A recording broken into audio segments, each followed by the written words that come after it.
Hello and welcome to FunBikes TV. My name's James. Today we're going to be doing the startup video for Trail Blazer GT80. On behalf of all the staff at FunBikes, thank you for buying the GT80 Trail Blazer from us. First, now we've taken our vehicle off the pallet, the first thing we're going to do is connect the battery. Once we've got the battery connected, we can then move on to priming the fueling system. Start off with, we'll need to remove the battery cover and strap from the vehicle. Okay, so we're going to remove the battery lead off the vehicle and lift the plastic cover off the top of the battery. Once we've done this, we can then reach in and lift the battery forwards. You'll find that the negative lead is still connected on the battery. However, for transit, we do disconnect the positive lead on the battery. Use a Phillips screwdriver to undo the bolt. Then place this through the positive eyelet and connect it to the red terminal on the battery. Make sure you nip this up tight. Take the lid down and place your cover over the battery terminal. Once you've done this, replace your battery into the holder, put the cover back onto the battery, and then taking the strap, give it a pull first, just to help stretch it slightly again, especially if it's cold weather. Slide it over the top of the battery and hook it onto the clip at the bottom, at the front, and then pulling down, making sure you don't catch any of the leads. Replace the strap onto the battery. We're now ready to start to prime the carburetor on the vehicle. Okay, so we're now going to fuel the vehicle for the first time. Start off with undo the fuel cap on top of the vehicle. Place your funnel in and using neat unleaded fuel, top your tank up. We have to fully drain these vehicles to be allowed to send them out on the courier as they come pre-built for yourselves. So you will need to prime the carburetor to get it to fire for the first time. Once you've placed your fuel into the vehicle, wipe off any spillages or excess fuel. Turn your fuel tap on. It needs to be pointing downwards to be on the fuel tap. And then coming over to the carburetor, you'll find there's a gold brassy coloured dome-shaped section on the bottom of the carburetor just here. On the side of that, there's a flat section with a bolt for a 10mm spanner or Phillips screwdriver. 10mm spanner is generally the easiest. Loosen this bolt off until you start with a bit of rag underneath it until you start to get fuel coming through from the carburetor. Once this is coming through nice and clear, replace the bolt in the bottom of the carb and fully tighten the bolt back up. Okay, we're now ready to try and fire the vehicle for the first time. Okay, before we start the vehicle, we need to release the brake, which will have been put on the park position for transit on the pallet. Push the brake pedal down and flick the gold bar out of the way.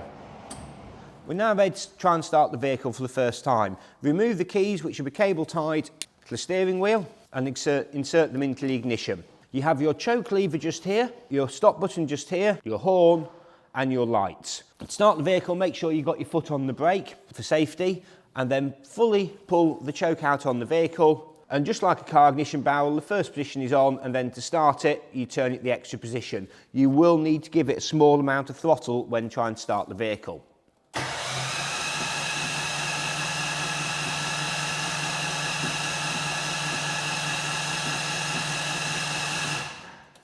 As you can hear, the vehicle is not starting. So what we will need to do is we will need to get a small amount of fuel into the cylinder head of the engine. What can happen is when we drain the vehicles, it can create an airlock between the carburetor and the engine. So we will show you how to do this now. Okay, so to prime the actual engine itself, as just prime the carburetor didn't work in this case, we're going to remove the spark plug cap. Using the spark plug spanner, remove the spark plug itself from the engine.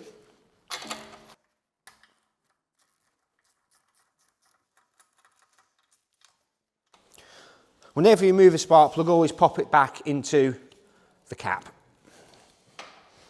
And then turn your fuel off on the fuel tap and carefully disconnect your fuel pipe from the fuel filter.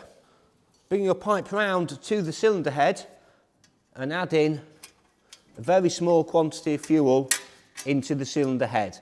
You're looking to put about 5–10 ml in, so literally just flick your fuel tap on for a second and then turn it off. Reattach your fuel pipe to the fuel filter, making sure you put the safety clip back into position. Take your plug out of the cap and place it into the engine. Then using your spark plug spanner, retighten the plug.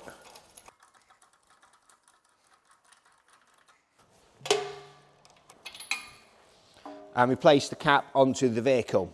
Now we put some fuel directly down into the head, is what should happen is the engine will fire straight away and it will pull through the air blockage and the fuel through, which will allow the vehicle to start and run normally off the key.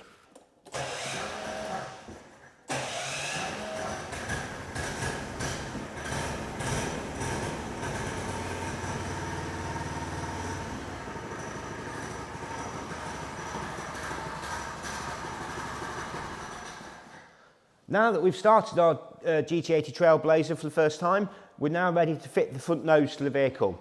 We have to remove this for transit to avoid damage to them. There's 5 bolts to replace it on the vehicle. The first thing we'll need to do is to remove the 2 bolts at the bottom of the frame using a 10 spanner or ratchet.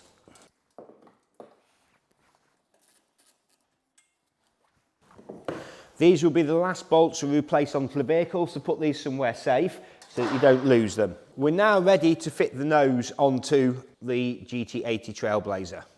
Okay, we're now ready to fit the nose onto the vehicle. Remove the bolts from the nose section. Again, these will be a 10 spanner or socket to tighten up. First of all, you're going to need to connect the 2 front sections together. So placing them over each other like this, they will sit on there. Just put this bolt through very loosely because we're actually just going to need to remove it in a few minutes, but just pop it on there loosely to hold everything in position. We'll be bolting up through the section bolt hole just here, the bolt hole just here, and the bolt hole just here. Obviously these 2 align with the top, and this one just here will sit on here and the bolt will come through from the bottom to hold it in situ. To start off with, taking the 2 bolts removed from the top, place them into position and just loosely screw them in to start off with. Then reach up to underneath here for this section you've just held on slightly, undo that bolt and place it through the hole at the bottom while holding everything in the correct position to align it. Again, loosely attach this bolt and then taking the 2 bolts removed from the front at first, replace these in through the holes just here and then fully tighten all 5 bolts. Our GT80 Trail Blazer is now ready to use for the first time. Please make sure you read your manual before the first use and letting your child use the vehicle. Even though we've assembled this buggy for you, you will still need to do a nut and bolt check before or after every use to make sure that everything stays tight and the vehicle is safe for your child to use. On behalf of FunBikes, thank you again for purchasing your GT80 Trail Blazer from us. Let the fun begin.